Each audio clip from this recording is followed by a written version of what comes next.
Hello everyone.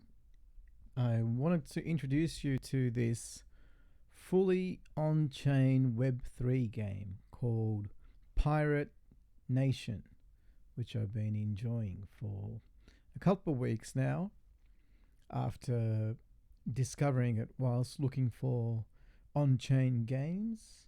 And this is an early beta of a typical resource gathering kind of game. You craft items. You've got, in this case, pirates that have energy, as you can see up the top here. This guy's a level 10. And you can go around the island for now because it is beta. Look at him. There he is. He's walking around.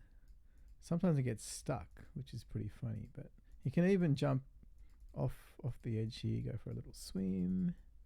But you can't go any further than that. But anyway, these little voxels are really cool. They were dropped into pirate holders' accounts. They just appeared out of nowhere. So there was no announcement, prior warning that we'd be getting these gifts. So that was kind of cool. There was like a little present box that was here. You clicked it, and then this is my guy here. Let me zoom in. There we go.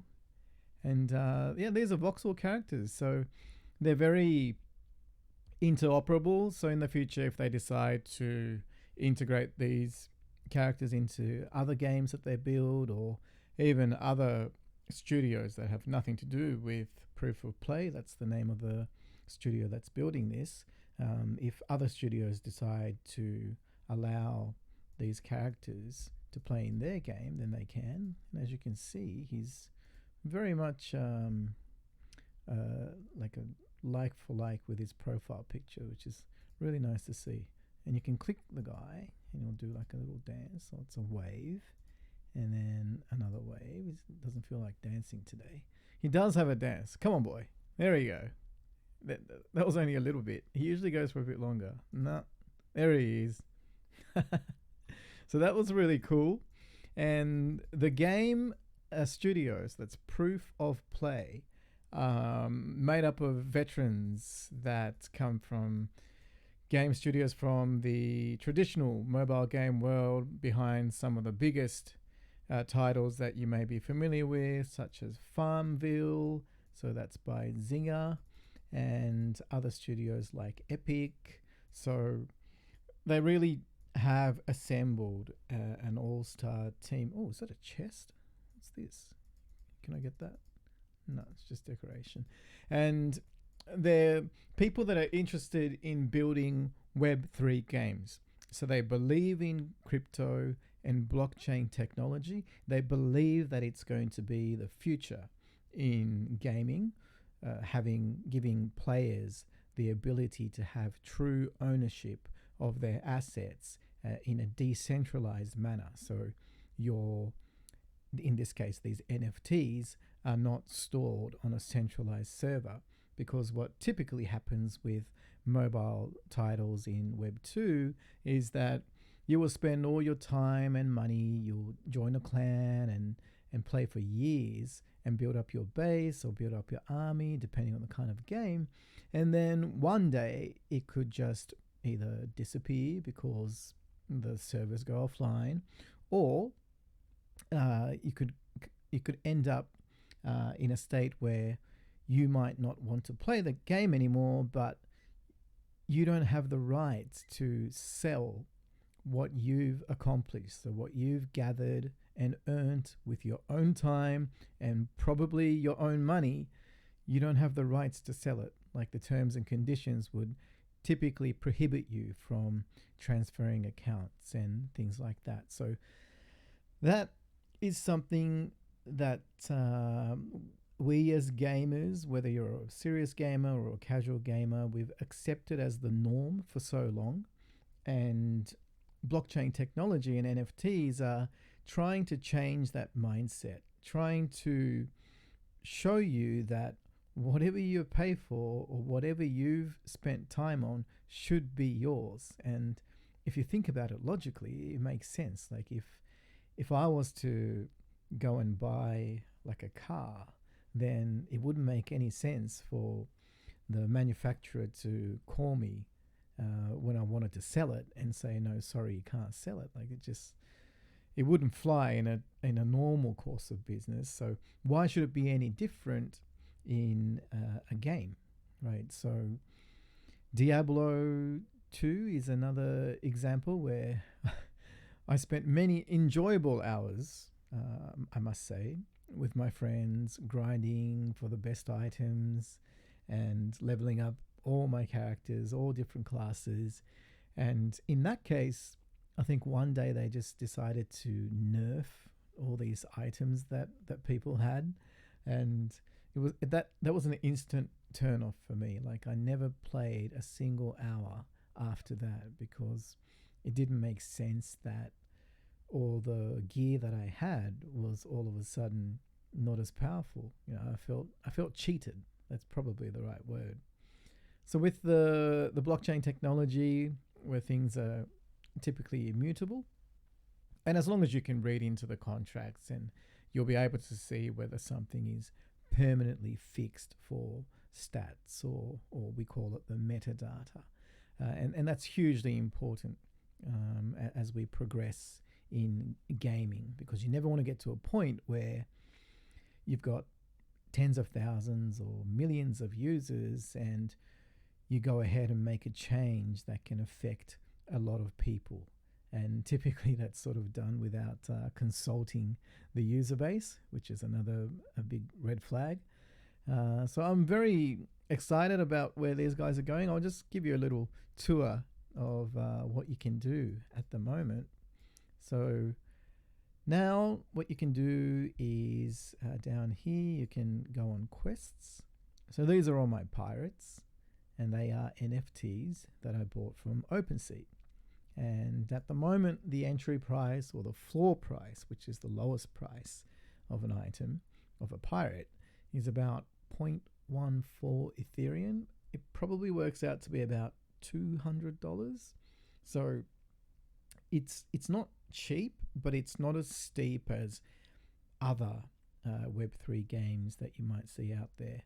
I bought them when they were about 0.06, so probably around $100. So I got a little bit lucky there, but there's still time to get in. But these are actually called Founders Pirates, so they're special. They're the Genesis Pirates, and as the game develops and brings in a bigger audience, you will be able to play for free, because I think that the free-to-play model is a very successful model. It's proven, and you won't have to worry about having to buy one of these pirates, but having one will have, I'm assuming, different advantages, and they may be game related or they may not be. So if you can't, if you're not at a point where you're comfortable spending $200 on a game item to get started, then don't worry too much about it. And once the game is out of beta, then you should be able to play for free. But anyway, so these are all the quests that you can send your pirates on. And actually, they updated the list today, so now you've got a lot more options. And you start with like the very simple ones that just earn you gold and experience points. And as you level up your pirates, they can store more energy. And then you go on to collecting resources. That's wood, cotton, iron ore. And then you can use those materials to craft things. So for example, this cotton net requires 3 units of cotton to make. And when you make one or craft one, then you can use it in another quest. What was it? The net, right? So here. So if you have 2 nets, then you can go on this quest, which will return you 20 gold, 1 mermaid scale, and 20 XP. And then the mermaid scale is required to go on a different quest, which can get you like random loot box. So that's pretty cool. Everyone likes a bit of randomness in their games, try your luck kind of thing. And then you get further and further down into the more expensive quests, but they will give you different items. So for example, this one gives you a map, and we're not quite sure what you need that for. Oh no, here you need it for this quest, which can get you, I think these are some of the new items that I haven't seen before. Plans. There you go. So this game is designed so that you can play at your own pace. There's no rush. There are weekly competitions with leaderboards, like you don't have to participate if you don't want to. So there are different ways that you can play the game. And one of the exciting things is that they've just announced world bosses coming to the island, which means you'll get to use your pirates and possibly or probably craft weapons and ready yourself for battle. And world bosses means that you will group up with other players. There hasn't been any specifics released around whether everybody fights together or whether you form different clans or groups, but that's something that's on the short-term horizon. So that's very exciting. And if you click any of these buildings, so that's the crafting station, this one here, marketplace, coming soon. At the moment you can buy on OpenSea, but I assume there'll be an in-game marketplace integration. This one just appeared here today, ships coming soon, so I don't know what that will do, but that's pretty exciting as well. There's P2P, so player-to-player combat, that's in the works as well, which probably means that you can go and loot other people's bases or resources, which is always a popular way of playing these sorts of multiplayer games. And many more things are being planned. So this game interface is very smooth, and the one thing when you look at other Web3 games compared to this one does not ask you for confirmation whenever you want to trigger an event. So for example, sending someone on a quest or crafting an item, that's actually a blockchain transaction. So there are contracts behind this game that take care of, for example, crafting an item, which means that you need a certain amount of input. It needs to be the correct amount of input, and then the smart contract will generate the output, which, for example, in this case would be a cotton net, right? So as long as I get 3 of these, or you can even go up to 5, so 15 of these input, and then 5 of these will be output, handled by the smart contract, and they're minted as NFTs, which is why you can sell them on OpenSea. But typically, if you've been into NFTs, you'll understand that transactions require a confirmation inside of your wallet, typically MetaMask. But the people behind this game, they've come up with a clever way to manage all of that behind the scenes. And just to put it very simply, what they do is when you first connect and log into the game, they ask for one approval, which is to create a custodial wallet that's completely separate to your normal one, and give that wallet the permissions to execute these transactions on your behalf. And that custodial wallet is tied in to this game itself. So that's pretty cool.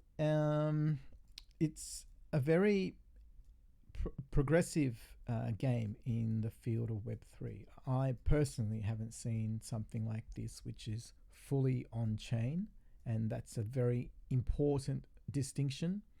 On-chain meaning that all the actions are embedded and transparent on the blockchain. So even the generation of items, the randomness of when you complete a quest. So I showed you a quest before that had a random element like this one, right? So these, the RNG, the random number generation, is done also inside the smart contract, which means you can't cheat, or everyone can feel safe that nobody's being done any favors, or there's no insider trick to giving certain accounts more items or better luck or anything like that. And that's a very important part of making a game that's trustworthy by all the players, right? Because I don't know if you've ever felt like in other games where, you know, if you had a run of bad luck, do you start to wonder, is it really bad luck, or is there something else going on? Or do you ever come across a player that seems to have all the good stuff, and you know, you just sort of wonder whether they're cheating, whether they've got inside help, or maybe they've just worked out a way to game the system, right? But when everything's on chain, you can verify it. Anyone can read the contract, and they're also audited by auditing firms. Now, one thing I can't do with this, as far as I'm aware, is to spin the map around. I might be wrong because I lost my dude there for a second. There he is. There he is. Let me see if I can get him over here. He's in the shop. Get out of the shop. Come this way. Because if I don't click properly, I end up clicking buildings and these prompts come up. So, this is Pirate Nation, and it is an up-and-coming game. This is only the beta. So the people that hold the pirates were able to play, test, give feedback to the team. But anyone can participate in the weekly Twitter spaces that they have, where the team jumps on. You can ask any questions. They'll update you on the progress. And the Discord as well, you can join in. You don't have to be a holder, although there is a holders-only chat room. So I'm really excited to see where the future takes this game. Very early stages, which means there's plenty of scope for growth. And look at that, just did a little jump over the rocks. Hey, oh, that's cool. I didn't know you could do that. I wonder if I can get to up here, up to the top. Come on. There's another rock here. Get to the so you get stuck like this sometimes, just through that gap. Yes, yes, you're the king. Turn this way. No, he's dancing. All right, so yeah, that's just something I wanted to give you a little intro on, just to explain like what kind of game a fully on-chain game looks like, and the advantages of having everything on-chain. There are some cons, of course, of having a fully on-chain game, which is typically like the transaction costs, because every transaction you make on a blockchain costs fees. Luckily for this game, they're running on Polygon, so the fees are relatively cheap, at least much cheaper than Ethereum. But look, there's going to be obviously a revenue model behind this game once it launches and gets a lot of users. So I think that part should be well covered. Yeah, if you have any questions, look, I'm only 2 weeks into the game, but I'm sure people on the Discord and especially the team members would be more than happy to help you out. So that's it for today, and hopefully I'll be able to introduce more features for this game when it comes out. See ya!